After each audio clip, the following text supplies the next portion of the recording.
What is going on, Nuggets Nation, NBA fans? My name is Tom Leuthner. Welcome back to another episode of Nuggets Today presented by FanArch. If you are new, make sure to go ahead, hit that subscribe button, hit that like button. Let me know if you guys want me to cover anything down below in the comments.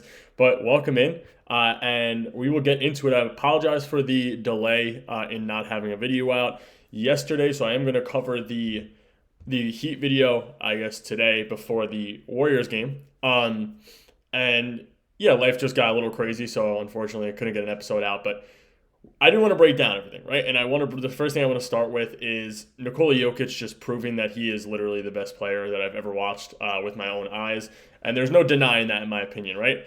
You look at what he's doing this year, and it's funny because the last updated MVP poll came out, and I think he's in fourth right now. And he's not number one, which I think it was Shea, of course. It's going to be Shea, the reigning MVP. Guy scores a lot of points, doesn't do much else. No, I'm kidding. But if you look at what Jokic is currently doing, and some of these players' names, you might just be like, but he is currently averaging more points than Anthony Davis, more rebounds than Giannis, more assists than the entire NBA, not just one player, higher three-point percentage than Luka, higher field goal percentage than Wemby, a higher player efficiency rating than Shea, highest assist percentage in the entire NBA, and he has the highest plus-minus in the entire NBA obviously in the stat category.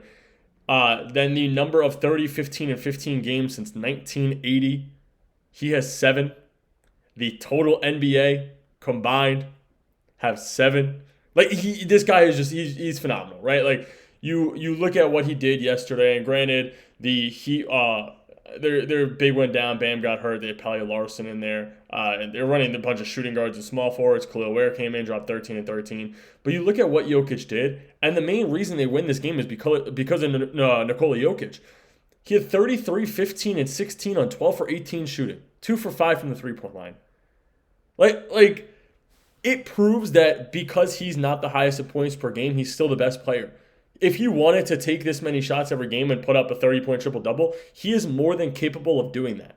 There's not many players in the league who are capable of doing that. Shea can't do that. Maybe Giannis can do that, but the assist numbers might not be there. Luka might be in that category, but there might be 5 players in total. Cat, I think, could be in that category. Could he average a triple-double? No. But there could be 5 players in that category, and that's about it. Like that's it, you know? So it's truly amazing, right? He's 7 for 8 from the free throw line. Another point, though, is he would be in that 30-point range if he shot the same amount of free throws as Shea. Right? He finally shot 8 free throws. He's putting up a 30-point triple-double at 15 and 15 or 15 and 16. 3 steals, 3 turnovers, 18 in the plus-minus. Like, the guy is amazing. And like I said, Bam wasn't there, but Khalil Ware is a good center. The next thing I want to talk about is another, big on the Nuggets, and that is Peyton Watson. And Peyton Watson grabbed 10 boards last night. And I want to say I'm happy that I see somebody else in the Nuggets grabbing that amount of rebounds because like I covered last episode, I believe, you don't see many people in the Nuggets grabbing rebounds, and they keep getting out-rebounded by teams they shouldn't. But P-Watt grabbed 10 rebounds, played 18 minutes. He only had 2 points on 2 free throws. Him not scoring is, in my opinion, the exact reason that Denver didn't go ahead and extend him. You need him to do more. It just has to happen. You need Peyton Watson to go ahead and score off the bench. That's the reason that, in my opinion, Denver won't extend him. Defensively, he's all there. He has 2 blocks last game.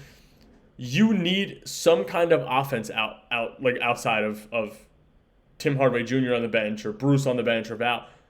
And Peyton Watson was supposed to be this guy who's going to come in, be that power forward who can handle the ball, he can do everything, and he hasn't been that. We really haven't seen that. We see some games here and there where he shows that he can be the guy that Denver wants him to be, but unless he's doing that consistently, I understand why Denver didn't do it, because you don't want to overcharge or overpay for a guy who's not proving that they're worth that contract yet.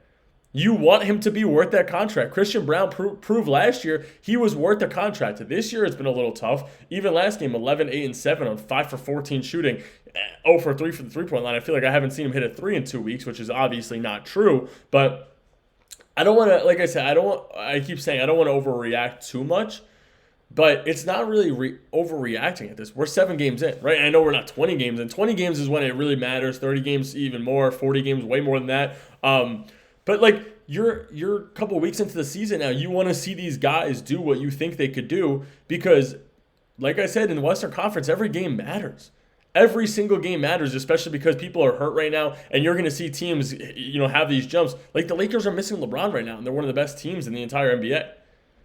They're currently the 2 seed. They're 7-2, which is two. If the Nuggets play 2 more games, they're right up there and win both those games. They're 7-2 without LeBron James when Luka's been hurt a couple games, right? Like you look at the Spurs, who are the 5th seed right now, and they don't have Luke Cornett and Dylan Harper or De'Aaron Fox. Like there are going to be teams that are going to take these jumps. I don't know what's going to happen with the Grizzlies. They're currently sitting at 3-6.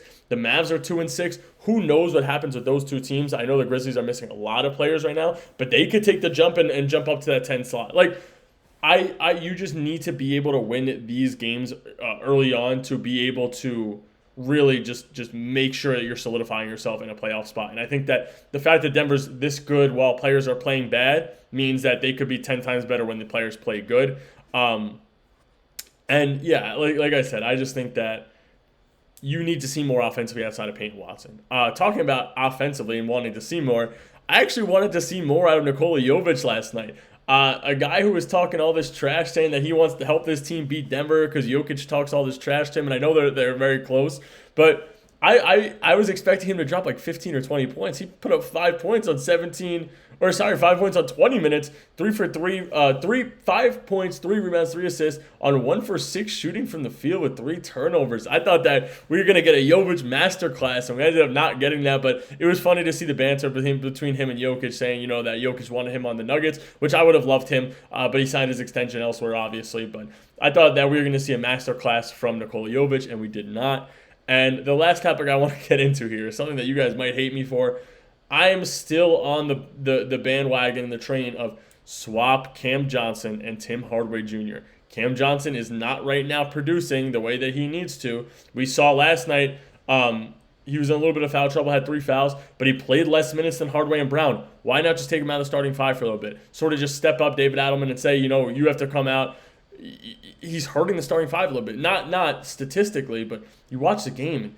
3 for 10 from the field, 2 for 5 from 3, which was nice to see him hit 2 threes at least this game. But 9 points, 2 rebounds, 1 assist. Like, it's not even like the other stats. Like, at least Watson only had 2 points, but 10 rebounds, 3 assists in 18 minutes. Like, 2 rebounds, 1 assist. You're sitting at the 3-point line. You hit 2 threes. So be it. Tim Hardaway comes in, shoots 7 for 12, 18 and 3. Right? Tim Hardaway has 1 less assist because he had 0. 3 rebounds, which was more than Cam Johnson. 18 points, which is double Cam Johnson's. Was double Cam Johnson's points in 1 more minute a game. Just play Tim Hardaway in the starting 5 for a game or 2. Just let him go out. Let Cam try to work on whatever's bothering him. He's in a little bit of a slump, but that's not that's not their fault. They're getting him the open looks. He is getting the open looks, but he can't hit the shots right now. I am still on the hype train of sit Cam for at least 2 games. Don't sit him the entire game. Just start Tim. I think Tim deserves a nod to get into the starting 5 for a little bit. You're seeing the struggling with the shooting in the starting 5 between CB. Even Jamal had a really off game yesterday. Shot 1 for 8 from the 3-point line. And Cam Johnson. Throw Tim in there for a game. Let's see how he does with the starting 5. And you know what? If it doesn't work after a game, you betcha. That's it. That's all I got for you guys today, though, Nuggets Nation. Make sure to hit that like and subscribe button. And I believe I will catch you guys tomorrow. Hopefully work doesn't get in the way of that again. But let's go, Nuggets. Hopefully we can beat the Warriors, and I have a happier episode for you guys tomorrow. I'll catch you guys later.